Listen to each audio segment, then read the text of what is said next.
अरे बेटी किसान किसान भरी तनदार है एक फटी फरिया। वो एक हाथ में ले एक हाथ में ले खुरपी हंसिया, एक हाथ में नीर भरे घरिया। ओ बिरजेश तपस्वनी पूरब की सुख पावत छाय घनी जरिया। और किसान जब हरिया बेटी हाँकने के लिए गई किसान की, तो खेत की मेड़ पर खड़ी हो गई और चिल्लाने लगी, तब टेरत खेत की मेड़ से है हरिया हरिया हरिया हरिया।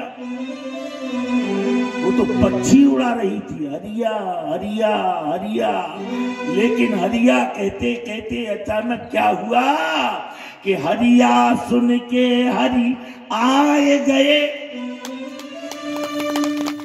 तब सोने की धूप भई घरिया,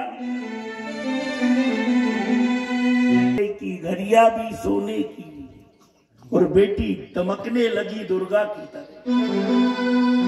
बोल बेटी तूने बुलाया? कई महाराज आई तो हरिया हाँकने थी, मेरा मन नहीं कर रहा था कि मैं हरिया हाँकूं, पक्षियों को उड़ाऊं, क्योंकि इन अन्न के बीजों में कुछ पक्षियों का भी हिस्सा होता है, तो वह अन्न पवित्र हो जाता है। लेकिन फिर भी मैं हरिया हाँकने आई। भगवान ने कहा बोल तुझे क्या चाहिए? अरे बोले तुम हो कौन, पहले ये तो बताओ। कई जो तुम हरिया हरिया चिल्ला रही थी ना, हम वही हरि है, भगवान विष्णु नारायण। बोले तो आप क्यों आ गए? बोले बेटा तुम्हारी वाणी में इतनी मिठास थी, इतनी विनम्रता थी कि तुम्हारी वाणी को सुन करके, अरे सज्जनों, जब खेतों में ढराई होती है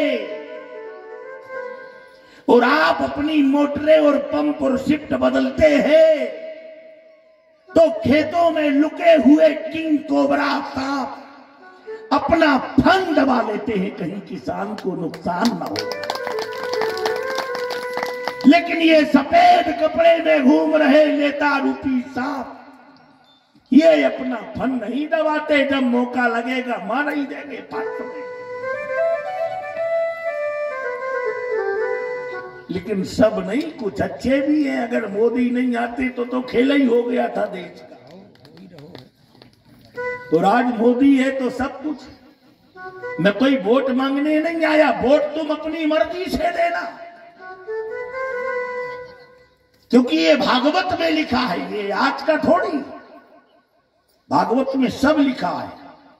11वें स्कंद में पंचशतो मलक्षोणम द्विशतो गोरण्यन सतो नमो न राजेन यत्र कलियुगे भवे। जब कलयुग प्रारंभ होगा तो इस कलयुग में 500 वर्ष तक तो मलक्षों का राज होगा। मलक्ष माने वही जो बटेंगे नहीं तो फिर कटेंगे नहीं, और बटेंगे तो फिर कटेंगे। सही है। इसलिए ध्यान दो, परमात्मा की ऐसी मनकंपा। आज हमारा सनातन धर्म तो सदा खतरे में रहा, लेकिन हमारा सनातन धर्म खतरे में तो रहा, लेकिन जब जब इस धर्म पर खतरा आया, तो वह पथरा में बैठा हुआ भगवान स्वयं प्रकट हो गया और कहा बेटा, जब जब हो धर्म की हानि और बाल असुर अधम अभिमानी, जब